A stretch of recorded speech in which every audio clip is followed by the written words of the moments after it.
ओम। आज के दिन हम श्रीमद् भगवद गीता इस पुस्तक का स्वाध्याय करते हैं और इस पुस्तक में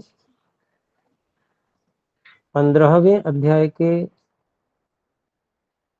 5 श्लोकों तक हम पढ़ चुके हैं और आज से हम छठे श्लोक से पढ़ने वाले हैं।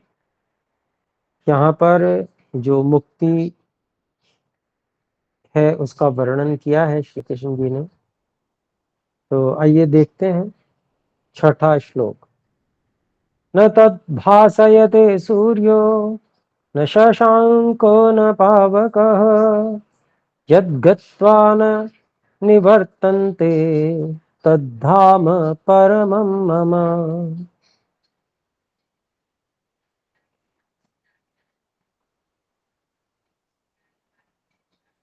तो यहाँ पर अलग अलग शब्द ही हैं लगभग, और इसका हम अन्वय कर लेते हैं। तद धाम न सूर्य, धाम यहाँ पर हमने एक बार और ले लिया है। न सूर्य न शशांक भासयते,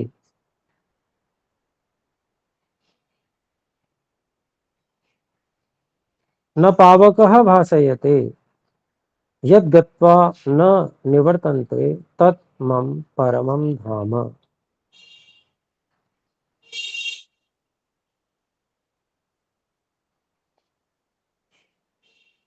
तो यहाँ पर कहते हैं, श्री कृष्ण जी बता रहे हैं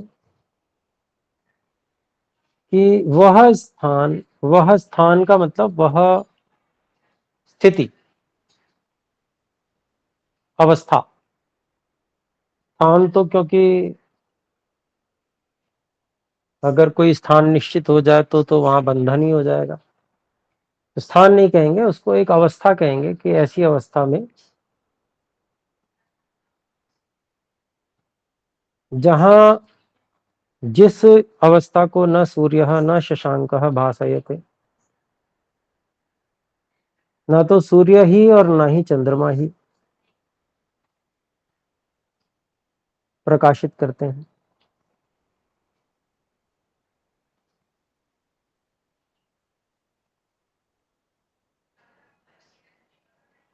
तो ऐसी जो अवस्था है जिसको न तो सूर्य की अपेक्षा आवश्यकता है प्रकाशित होने के लिए, न चंद्रमा की अपेक्षा है प्रकाशित होने के लिए, जो स्वयं प्रकाशित है। फिर आगे कहते हैं न पावक भासयते, और न ही अग्नि जो है वह भी उसको प्रकाशित नहीं करती है। अर्थात अग्नि की अपेक्षा भी नहीं है उसको प्रकाशित करने के लिए। वो ऐसी जो अवस्था है, मोक्ष की जो अवस्था है, तो जब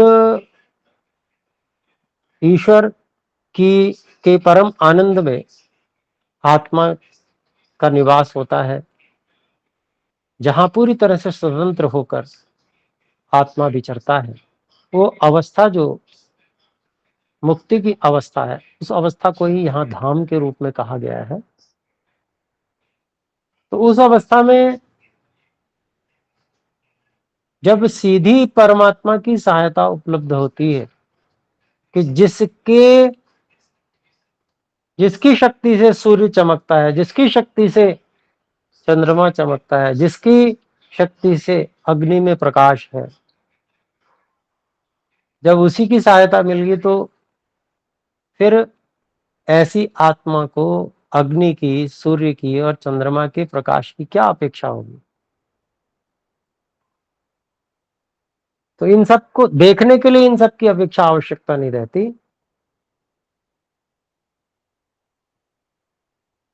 और फिर आगे कहते हैं यद गत्वा न निवर्तन्ते, जहां पर जाकर, अर्थात जिस अवस्था में आकर फिर पुनर्जन्म, वहां से निवृत्ति नहीं होती कि वहां से लौटना। अब जैसे शरीर धारण किया तो 60 70 80, कुछ लोग उससे पहले ही निपट लेते हैं। तो वहां से ऐसा निबटना नहीं होता, जैसे यहां से निबट जा रहे हैं तो ऐसा निबटना वहां नहीं है।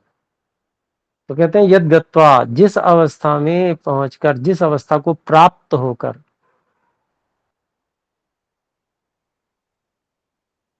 गम धातु का प्राप्ति अर्थ भी है, ज्ञान गमन प्राप्ति, तीन अर्थ होते हैं। तो जिस अवस्था को प्राप्त होकर न निवर्तनते, वहां से निपट नहीं जाते, तत् मम मम परमम धाम, तो वही अवस्था मेरी जो है सबसे उत्कृष्ट अवस्था जो मुझे प्राप्त करनी है, ऐसा श्री कृष्ण जी बता रहे हैं। और इसी बात को वो पहले भी बता चुके हैं।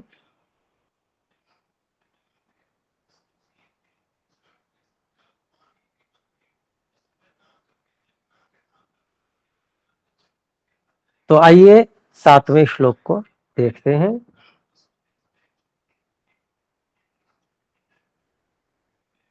ममैवांशो जीवलोके जीवभूतः सनातनः मनः षष्ठानि इंद्रियाणि प्रकृतिस्थानि कर्षति।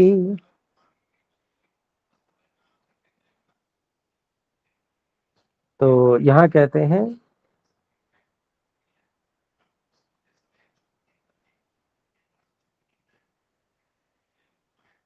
इसके शब्दों को अलग अलग करें। मम एव अंशः जीवलोके जीवभूतः सनातनः मनः षष्ठानि इंद्रियाणि प्रकृतिस्थानि कर्षति।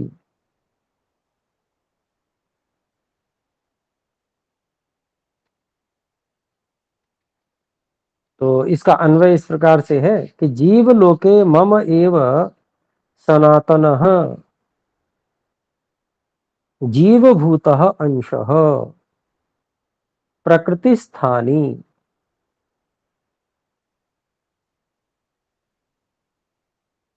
मनः षष्ठानि इंद्रियाणि कर्षति।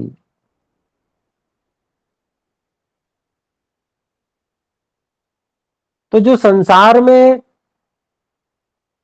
ऐसे तो मैं मुक्ति में ईश्वर की शरण में चला जाता हूं, अर्थात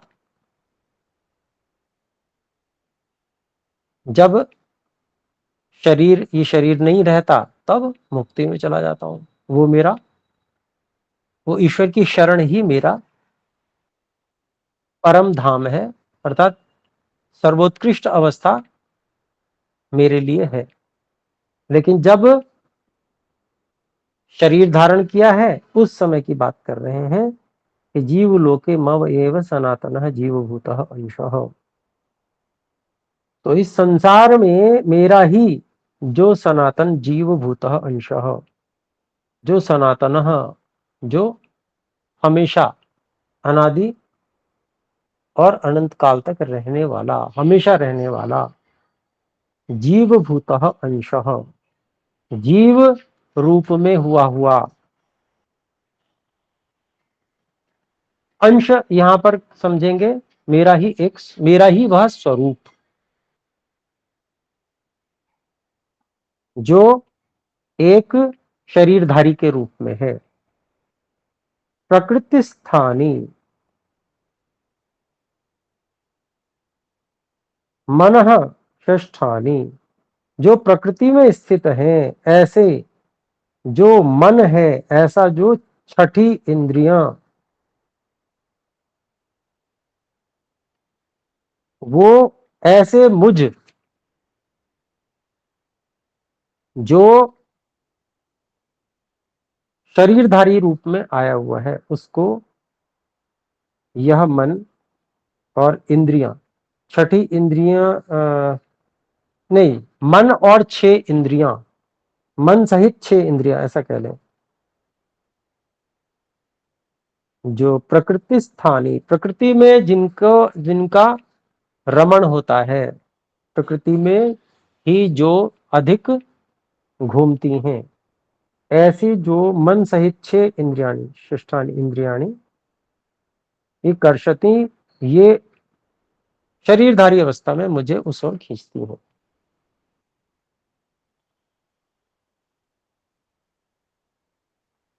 तो यहां पर जो अंश शब्द है, कई लोग उसका अभिप्राय सिद्धांत से विरुद्ध ले लेते हैं, सही सिद्धांत नहीं लेते।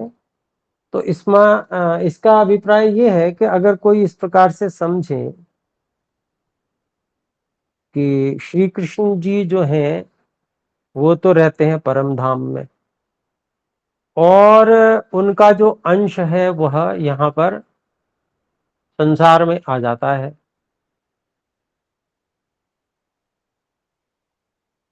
तो ये पूछना पड़ेगा ऐसे लोगों से कि भाई क्या श्री कृष्ण जी विनाशी हैं या अविनाशी हैं? श्री कृष्ण जी जो आत्मा रूप है, चेतन रूप है, जो चेतन श्री कृष्ण जी रूप है, शरीर की बात नहीं कर रहे, जो चेतन है, तो क्या वे विनाशी है अथवा अविनाशी है? तो उत्तर आएगा अविनाशी है।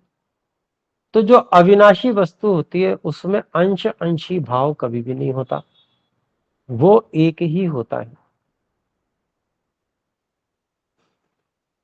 जिस भी चीज का अंश हो सकता है, तो इसका मतलब जिसका एक भाग हो सकता है उसके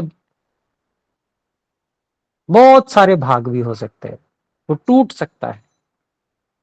जैसे धरती है, तो धरती का हमने ढीला उठाया और उसे तोड़ा, तोड़ा तो टूट गया। तो इससे क्या समझ में आया कि जैसे ढीला टूट गया ये विनाशी है, ऐसे ही ये धरती भी विनाशी है, ये पूरी की पूरी भी टूट सकती है। तो अगर अंश अंशी भाव उस रूप में मानेंगे तो सिद्धांत से विरोध आ जाएगा। क्या विरोध आ जाएगा? कि श्री कृष्ण जी को या जो चेतन है वो अविनाशी नहीं माने जाएंगे, वो विनाशी माने जाएंगे, अर्थात विनाश को प्राप्त हो जाने वाले। तो वैसा अर्थ कर नहीं सकते। और ना ही जो श्री कृष्ण जी हैं, जो वेदों के ज्ञाता हैं और सिद्धांतों के बहुत अच्छे विद्वान हैं, वो कभी ऐसे अर्थ में कह सकते हैं। तो उन्होंने जो यहाँ पर बात कही है कि वह ही मैं मम एव अंशः, ये कह रहे ना, जीवलोके मम एव सनातनः जीवभूतः अंशः, अर्थात जो संसार में मेरा जो स्वरूप, जो सनातन स्वरूप, सनातन का मतलब ही ये हो गया कि जो कभी नष्ट नहीं होता, अविनाशी है। सनातन का अर्थ ही ये होता है। तो सनातन का अर्थ ही ये होता है जो हमेशा एक सा ही रहे, कभी परिवर्तित ना हो, हमेशा एक जैसा रहे, है ना। उसमें कोई घटोत्तरी भी नहीं होती, उसमें कुछ बढ़ोतरी भी नहीं होती, वो सदा एक रस एक जैसा रहता है, वही सनातन है। तो सनातन का भी वही मतलब हुआ। तो ऐसा जो मेरा स्वरूप, जो शरीरधारी जीवभूत का मतलब, जीव का यहां अभिप्राय है शरीरधारी आत्मा, और आत्मा जो हो गई वो शरीर से रहित की स्थिति हो गई, है ना। तो यहां पर जीवभूत यानी कि शरीर सहित जो आत्मा है वो जीवभूत, अर्थात शरीर सहित हुआ हुआ जो मेरा स्वरूप है। अंश का मतलब मेरा स्वरूप।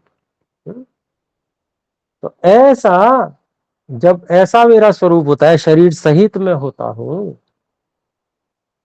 तो ये जो स्थिति है ये प्रकृति की ओर ले जाने वाली स्थिति है, प्रकृति की ओर आकर्षित करने वाली स्थिति है। तो जो मन सहित और 6 इंद्रियां हैं, मतलब 5 ज्ञान इंद्रियां जो है और एक मन, ये भी मन भी ज्ञान इंद्रिय कही जाती है, ठीक है, वो छठी इंद्रिय कहते हैं उसको। तो ऐसी जो 6 इंद्रियां हैं, इन इंद्रिय ये जो इंद्रियां हैं, जब मैं शरीरधारी रूप में होता हूं तो ये प्रकृति की ओर मुझे खींचते हैं। तो क्या है, ये अवस्था जो बताई है ये मुक्ति की अवस्था में नहीं है। ये किस अवस्था में है, ये जीव की अवस्था में आए हुए हैं, अर्थात शरीरधारी के रूप में जब हैं। और जब शरीरधारी की स्थिति छूट जाएगी, जब योगाभ्यास करते हैं, है ना, योगी राज कृष्ण है, हम देखते हैं जब भी वो होता है, जब भी समय होता है संध्या का, तो रथ रोक कर और ईश्वर की भक्ति के लिए, संध्योपासना के लिए बैठ जाते हैं वृक्ष के नीचे। तो ऐसे जो पुरुषार्थ करते हुए, योगाभ्यास करते हुए, और इस प्रकार से वो परम धाम, जो मतलब जो सबसे उत्कृष्ट अवस्था है, जहां से निबटना नहीं होता, जैसे अभी शरीर निबट गया तो बात खत्म, ऐसा जो पिछले श्लोक में कहा, वो तो स्थिति हो गई सर्वोत्कृष्ट स्थिति। लेकिन ये कौन सी स्थिति है, ये थोड़ी सी निकृष्ट स्थिति है, क्योंकि इसमें शरीर धारण करना होता है, इंद्रियों के वश होना पड़ता है, प्रकृति की ओर आकर्षण रहता है। तो ये स्थिति भी, दोनों स्थितियां बता रहे हैं। एक स्थिति मुक्ति की बताई, और 7वें श्लोक में स्थिति बताई जब शरीर धारण करते हैं, शरीर धारण होता है। तो जैसा श्री कृष्ण जी का है, ऐसा ही सभी के विषय में भी है। श्री कृष्ण जी अपने को तो उदाहरण के रूप में बता रहे हैं, तो भाई आप सब भी, जितने जो भी मुमुक्षु हैं, मोक्ष की इच्छा रखने वाले हैं, वे भी मेरी तरह पुरुषार्थ करेंगे, तो वो भी क्या करेंगे, वो भी इसी प्रकार से मुक्ति में जा सकते हैं जैसे मैं जाता हूं। तो अभिप्राय क्या है कि ये बताना किस लिए, प्रेरणा के लिए है बताना। अगर नहीं प्रेरणा करनी हो तो बताने का प्रयोजन ही क्या है। तो प्रेरणा करने के लिए बता रहे हैं कि भाई जैसे मैं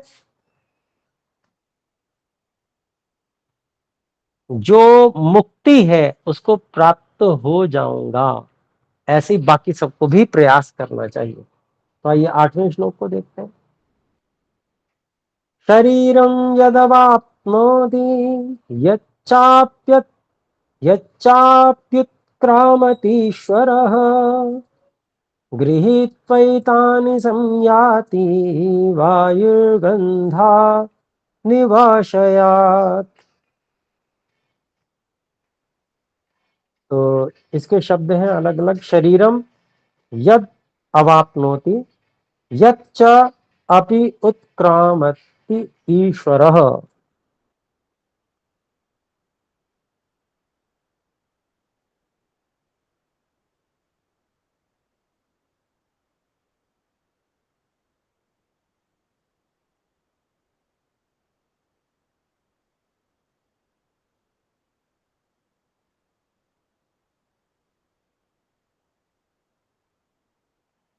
ओम।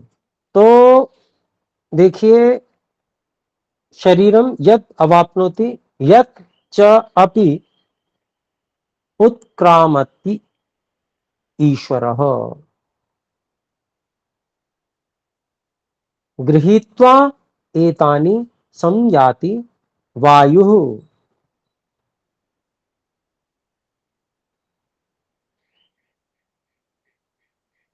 गंध गंधानि, नहीं इसको ऐसे तोड़ेंगे, गंधान इव आशयात।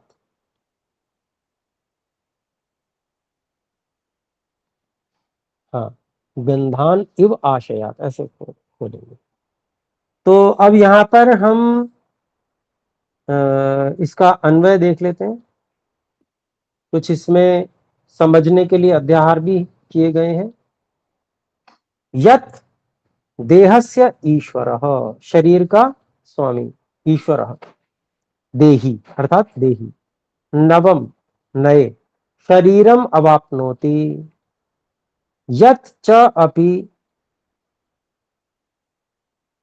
समझने के लिए फिर अध्यार किया, प्राक्तनात् शरीरात मतलब पहले वाले शरीर से, उत्क्रामति, उभयत्र अयम जीव, दोनों ही स्थानों पर ये जीव, इसका फिर और अध्यार किया समझने के लिए। एतानी, एतानी कानी, तो पीछे जो श्लोक है वहां जो मनः षष्ठानि इंद्रियाणि दिया है उसको यहां पर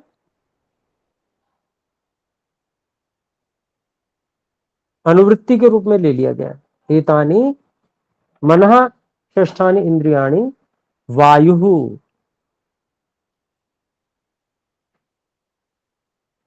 गंधस्य, इसका भी अध्ययन किया गया, आशयात गंधान इव गृहीत्वा संयाति।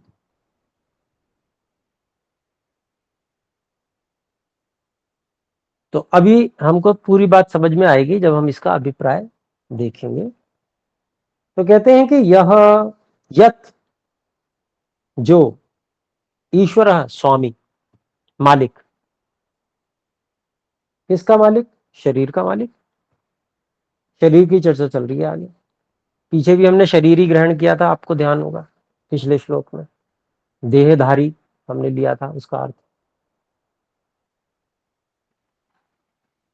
जीव का है ना। तो वही उसी तरह का यहां भी अर्थ है। तो जो देह का स्वामी ईश्वर, ईश्वर था यहाँ पर स्वामी से है, मतलब ईश्वर का मतलब परमात्मा नहीं है। तो देह का जो ईश्वर है अर्थात देह का जो स्वामी है वो नए शरीर को प्राप्त करता है, नव शरीरम अवाप्नोति, प्राप्त करता है। ठीक है, एक बात हो गई पूरी। फिर कहते हैं यच्च अपि उत्क्रामति प्राक्तनात् शरीरात, मतलब पिछले शरीर से जो निकलता है। मतलब जब कोई भी शरीर का स्वामी, शरीरधारी आत्मा, शरीरधारी शरीर का ईश्वर, शरीर का स्वामी कौन है? आत्मा है। तो जब कोई भी आत्मा नए शरीर को प्राप्त करता है तो क्या स्थिति होती है?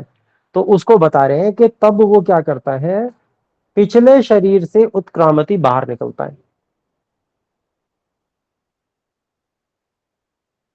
ठीक है, फिर उभयत्र अयम जीवा, यह दोनों स्थानों पर यही आत्मा, एतानी, इन मन सहित जो पांच और इंद्रियां मिला दे तो छह, पांच ज्ञानेंद्रियां और एक मन, छह इंद्रियों को, इंद्रियों को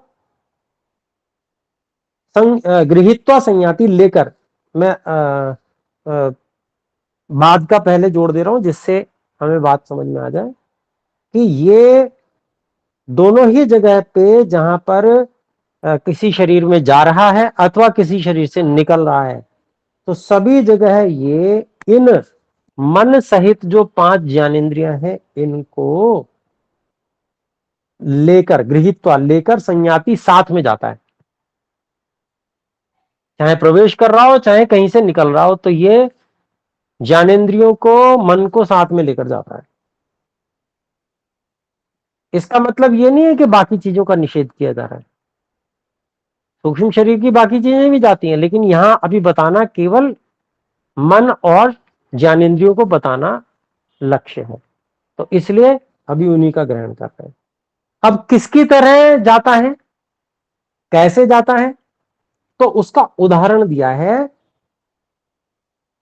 जैसे वायु जब चलता है तो जहां पर कोई सुगंधी पड़ी हुई हो, उस सुगंधी के या दुर्गंधी के, जो भी कह लीजिए आप, गंध के समूह जो आशय ढेर है ना, तो वायु उस गंध के ढेर से, गंधान, गंधों को जिस प्रकार से उड़ाकर ले जाता है, कितना सुंदर उदाहरण दिया देखिए। तो जैसे वायु गंध का कोई ढेर पड़ा हुआ है उससे गंध को साथ में उड़ाकर ले जाता है, ऐसे ही यह जो आत्मा, चाहे वो नए शरीर में घुस रहा हो चाहे वो पिछले शरीर से बाहर जा रहा हो, तो वह अपने साथ में मन सहित जो पांच ज्ञानेंद्रियां हैं उनको भी साथ में लेकर जाता है। तो बड़े ही सुंदर ढंग से समझा दिया। तो आइए, ये महर्षि व्यास जी की विशेष कला है कि न्यूनतम थोड़े से शब्दों में बड़ी गहरी बात समझा दी उन्होंने। तो आइए हम सब मिलकर एक बार इसको विराम करें और ओम का उच्चारण करते हैं। ओ